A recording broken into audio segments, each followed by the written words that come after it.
The high school football regular season came to a close on Friday night with Week 9 action. Our game of the week featured two of the best in 8-player football, number 1 Forest Park playing host to number 3 North Central.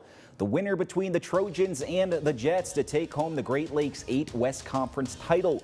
We're going to pick the game up in the third quarter. It's 12-6 North Central leading, and they're going to add to that. Lane Gorzinski finds Austin Farley over the middle. He does the rest. The Jets take the 19-6 lead.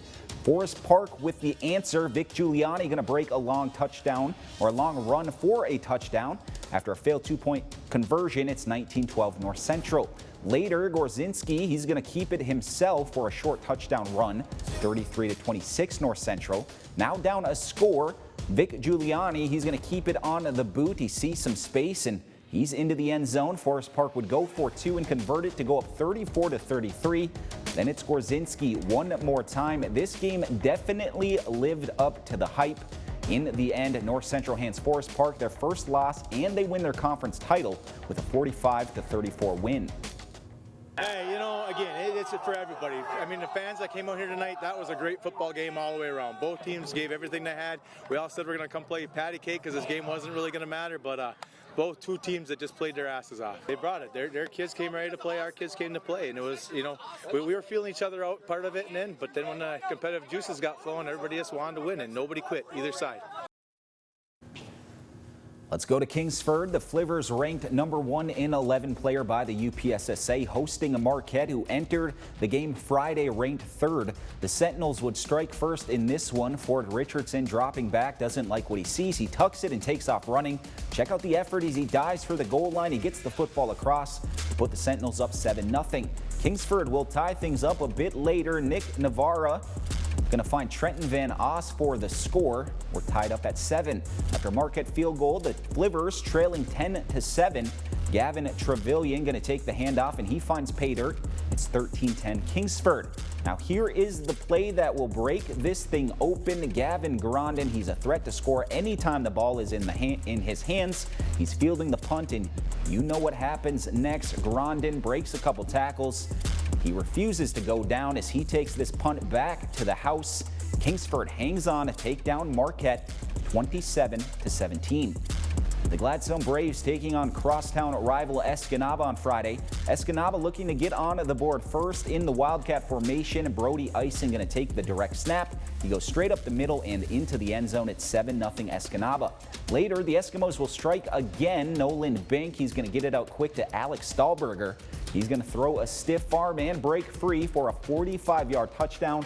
It's 14-0 Eskimos. Escanaba now up 21-0 and looking to go up 4 scores. Bink is going to toss one up to Javon Stevenson for the score. It is 28-0 Eskimos. Gladstone would get on the board a bit later thanks to a pass and catch from Austin Pepin to Nehemiah Blair. But in the end, Escanaba wins big over Gladstone 50-7. More football scores for you. Calumet takes down Lance 51-6. Sault Ste. Marie falls to Gaylord 50-0. Wynn wins a close one over West Iron County 14-12. Houghton takes the Copper Bowl with a 43-8 win over Hancock. Menominee shuts out Bark River Harris 41-0. Manistee falls to Saginaw Nouvelle 28-16. Pickford wins big over Munising 64-8. Norway tops Rudyard 38-6. Newberry takes down St. Ignace 54-30. Cedarville Detour takes care of Onaway 58-16. Rapid River over Kearney Nato 70-6.